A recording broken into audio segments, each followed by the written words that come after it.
That's it. Next up, let's go.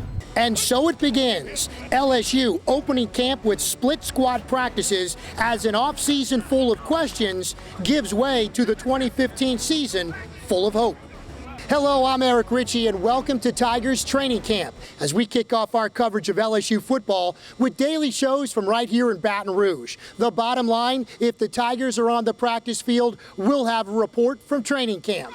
And camp officially kicked off with the morning practice for the veterans. Like this time last year, no clear-cut starter at quarterback as Anthony Jennings and Brandon Harris begin another battle at becoming the LSU starting quarterback. One major difference at camp this year, new leadership on defense, with Kevin Steele as the new defensive coordinator and Ed Orgeron, the defensive line coach. Also, those 17 true freshmen like Leonard Fournette that contributed big time last year, those players now sophomores with experience on their side.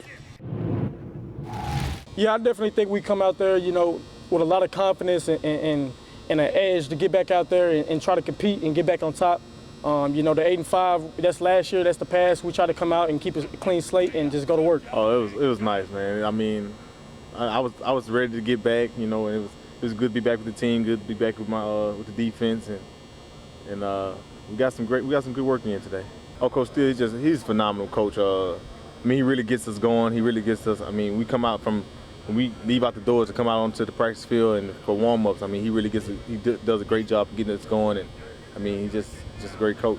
Now, when Les Miles met with the media yesterday, one thing he stressed was the leadership of this team, as good or better than any team that he's had at LSU.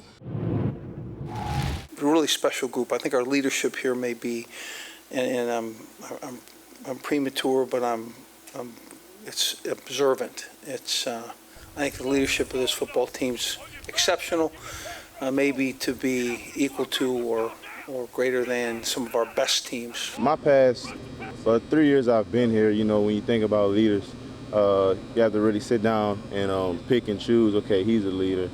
Okay, he's a leader. But with this team, it's a bit different, especially defensively. We have a lot of guys who's considered a leader. We have most of our DBs are leaders. Our first four deep for linebackers are pretty much leaders, and our D-line police themselves real well. So defensively, I can speak on it and say that a good bit of guys are leaders. We have a great group of guys who's in the Unity Council. It's a bunch of guys who take pride in being leaders. It's guys who are committed to working hard and winning, and that's something, we kind of missed last year. It was guys who wanted to be leaders but wasn't sure how to be leaders. And this year we have guys who wants to actually lead and who knows how to lead. And speaking of leadership, the coveted number 18 jersey was handed out at a team meeting last night by Les Miles to junior cornerback Tre'Davious White. Those names like Mock, Hester, Benny Logan. Now you can add the name White to that list. He's a soft-spoken, happy-go-lucky, lockdown corner from Shreveport who now joins that revered group.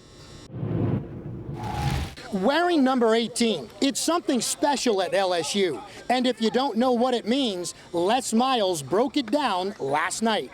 First and foremost, it's a team guy. It's not necessarily the most talented. It's not necessarily the most gifted athlete. It's a guy that relates to teams, been a leader, been not necessarily the most decorated. Miles gladly handed that jersey to Tre'Davious White last night. And for White, it's an unexpected honor he does not take lightly. Past guys have been seniors together, so I was pretty much in my mind, I thought Debo Jones was going to get, honestly. So when Coach Miles announced my name, it's a surreal moment, and I feel like it's an honor to get it, and I feel like I pretty much earned it, and I plan on winning with class. He deserves it. I never seen anyone work as hard as Tre'Davious White. I work hard, and he works harder than me. For me to even say that someone else works harder than me is a tough pill to swallow because I know how hard I work, but he earns it. It means a lot, to North Louisiana, because I'm the third guy from North Louisiana to get it, so it's definitely a big deal up there, So, it felt great going on the field, I definitely made some plays out there with it, so I feel good about that. It's time for our first break. When the Tigers training camp show returns, Mike Scarborough of TigerBait.com joins us with his take on day one. Welcome back to Tiger Training Camp. Eric Ritchie, pleased to be joined now by Mike Scarborough, who of course has been the publisher of TigerBait.com for the better part of 2 decades, breaking down LSU athletics and recruiting. Mike, everybody's got an opinion on the LSU quarterback situation. Here we go again. Anthony Jennings, Brandon Harris, what do you think of this situation? Well, I think going into this year, the question is Brandon Harris, is he matured enough as far as knowing the offense? Is he going to be able to take the time and learn his progressions? Does he know what it takes to overpass Anthony Jennings? We know he has all the tools. He has the stronger arm. He's the faster guy running the football. But is he necessarily able to run the offense the way Cam Cameron wants to run it? Les Miles told us yesterday that the trend of playing true freshmen will continue. 17 true freshmen contributed last year. What about this season? I know we saw a lot of freshmen in that morning practice designated for veterans, but give us some of the names to look for as far as true freshmen that you feel could have an impact right away. Well, I think Darius Geis from Catholic High School of Baton Rouge, I think he's going to be very special. Had an incredible summer in workouts, even I'm told goes beyond what is asked of him and of Tommy Moffitt in the strength conditioning program. Worked him up so bad one day I had to go to the hospital for dehydration last month. So I think him. I think Dante Jackson. I watch out for him. He's a speed burner. You know, to me, you know, Fournette had his moments in the return game, certainly in the bowl game. But I think Dante Jackson is a difference maker if he's shorthanded. I don't know what they're going to see how he does returning kickoffs and punts, but I think he could be devastating in return game early. I think those are two, and I think depth at defensive end, Arden Key. I think him. I really think he could be special there. The issue for him, though, he wasn't here all summer, just arrived on Wednesday. But because depth is such an issue, LSU can ill afford any injuries at either end or tackle. So, you know, he might be needed if he's able. Before we even get to our next question with Mike, let's go ahead and hear from Les Miles now on just that topic. Arden Key, who he said left skinny, but when he came back after workouts with his father, he's not skinny anymore. He's lean and bigger and stronger than he was. He was maybe skinny before. He isn't skinny anymore. Now, as far as some of the stuff that you do, Mike, with the recruiting, I know the whole LSU recruiting world was rocked with the announcement this week that Dylan Moses, of course, the unbelievable 5-star recruit out of U-High, announced that he was decommitting. Now, is that simply a 15-year-old that just wants to go through the process and enjoy these next 2 years, or do you think that he really has interest in another program? No, I think when it's all said and done, he'll be back at LSU. I just think, you know, it seems like he's already here. You know, he's been committed for 2 years, been recruited since the 8th grade. I just think he wants to take some visits, which he's already been doing anyways. He's been to Alabama multiple times.